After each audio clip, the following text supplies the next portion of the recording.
આગળ સમાચારમાં વાત કરીએ તો ચોમાસાને લઈને અંબાલાલ પટેલ દ્વારા આગાહી વ્યક્ત કરવામાં આવી છે। તો અંબાલાલ પટેલે આગાહી વ્યક્ત કરી છે।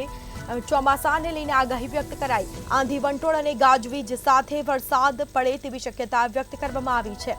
7 થી 14 જૂન સુધીમાં ચોમાસું બેસી શકે છે। આ વર્ષે ચોમાસું સારું અને વહેલું આવી શકે છે। 24 થી 26 મે સુધી ભયંકર વાવાઝોડાની આગાહી વ્યક્ત કરવામાં આવી। 120 કિલોમીટરની પ્રતિ ઝડપે પવન પણ ફૂંકાઈ શકે છે। અરબી સમુદ્રમાં ભયંકર ચક્રવાત સર્જાઈ શકે છે। તો અંબાલાલ પટેલે આગાહી કરી છે। ચોમાસાને લઈને અંબાલાલ પટેલે આગાહી વ્યક્ત કરી। આંધી વંટોળ અને ગાજવીજ સાથે વરસાદની શરૂઆત થશે। તો 7 થી 14 જૂન સુધીમાં ચોમાસું બેસી શકે છે।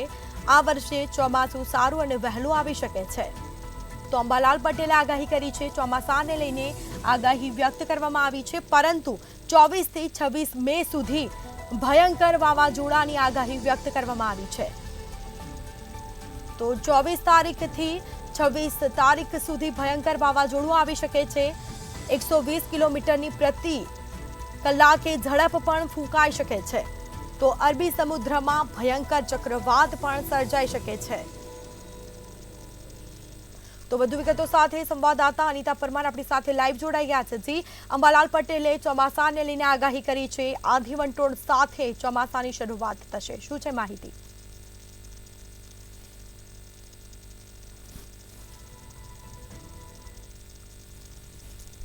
જી સ્મિતા, જો વાત કરવામાં આવે તો હવામાન વિભાગના નિષ્ણાંત એવા અંબાલાલ પટેલ જે છે તેમણે એક નવી આગાહી સામે આવી છે અને આ જે આગાહી જે છે તે ચોમાસાને લઈ છે, વરસાદને લઈને આગાહી કરવામાં આવી છે।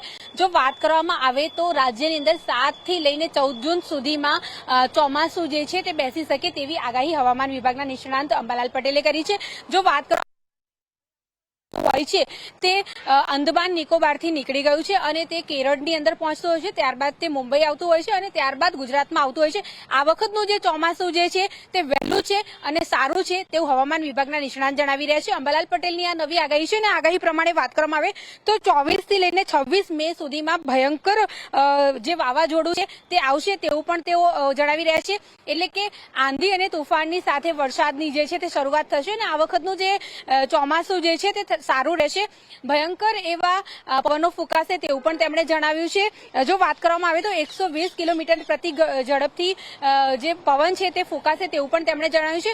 અરબી સમુદ્રની વાત કરવામાં આવે તો તેમાં ભયંકર સર્જાશે અને ત્યારબાદ જે છે તે ભયંકર પવનો ફૂંકાશે અને ત્યારબાદ જે ચોમાસું જે છે તે આવશે। જો વાત કરવામાં આવે 7 થી લઈને 14 જૂન સુધીમાં ચોમાસું જે છે તે રાજ્યની અંદર બેસી જશે તેવું કહેવામાં આવી રહ્યું છે। જો વાત કરવામાં આવે તો જનરલી અંદમાન નિકોબારથી જે ચોમાસું આવી રહ્યું છે તે ચોમાસું કેરળની અંદર સૌથી પહેલા બેસતું હોય છે અને કેરળની અંદર 31 તારીખ સુધીમાં ચોમાસું આવી જશે તેવું પણ હવામાન વિભાગના નિષ્ણાંત અત્યારે હાલ જણાવી રહ્યા છે। અને આ જે ચોમાસું જે છે તેની શરૂઆત જે થવાની છે વરસાદની તે આંધી અને તુફાન સાથે થશે, ચક્રવાત સર્જાશે તેવું પણ હવામાન વિભાગના નિષ્ણાંત અંબાલાલ પટેલ જણાવી રહ્યા છે। તો આ સૌથી મોટી આગાહી તેમણે ચોમાસાને લઈને કરી છે, જેમાં આંધી અને વંટોળ તેમજ ગાજવીજ સાથે વરસાદની શરૂઆત થશે। આ વખતનું જે ચોમાસું જે છે તે સારું રહેશે તેવું હવામાન વિભાગના નિષ્ણાંત જણાવી રહ્યા છે। સાથે આ વખતનું જે ચોમાસું જે છે તે વહેલું બેસી શકે છે તેવું તેમણે જણાવી રહ્યા છે। જો બીજી બાજુ હવામાન વિભાગ દ્વારા કોઈ પણ પ્રકારની આવી આગાહી કરવામાં નથી આવી। હા, હવામાન વિભાગ જે છે તે એવું જણાવી રહ્યા છે કે આ વખતનું જે ચોમાસું જે છે તે વહેલું બેસશે, પરંતુ આંધી અને તુફાન સાથે આ વાવાઝોડું આવશે તેવું હવામાન વિભાગના નિષ્ણાંત અંબાલાલ પટેલ જણાવી રહ્યા છે। સૌથી પહેલા જે વાવાઝોડું જે છે તે અરબી સમુદ્ર જે છે તેની અંદર ચક્રવાત સર્જાશે, ત્યારબાદ ભારે પવનો ફૂંકાશે તેવું પણ નિષ્ણાંત અત્યારે હાલ જણાવી રહ્યા છે। અંબાલાલ પટેલની આ આગાહી છે। સામે જો આપણે હવામાન વિભાગની વાત કરવામાં આવે તો હવામાન વિભાગ દ્વારા જણાવવામાં આવી રહ્યું છે કે આ વખતનું જે ચોમાસું જે છે તે વહેલું બેસશે, પરંતુ અરબી સમુદ્રની અંદર જે સાયક્લોન સિસ્ટમ સક્રિય થઈ છે તેની અસર ગુજરાતમાં નહીં સર્જાય તેવું અત્યારે હાલ હવામાન વિભાગ જણાવી રહ્યા છે। તેની ઉપરાંત આપણે જો વાત કરીએ તો અંબાલાલ પટેલ જે છે નિષ્ણાંત તેમને એવું જણાવી રહ્યા છે કે ચક્રવાતની સાથે આંધી અને તુફાનની સાથે ચોમાસાની શરૂઆત થશે અને 7 જૂનથી લઈને 14 જૂન સુધીની અંદર ચોમાસું જે છે તે રાજ્યની અંદર બેસી જશે। જી, તમામ જાણકારી આપવા બદલ આપનો આભાર।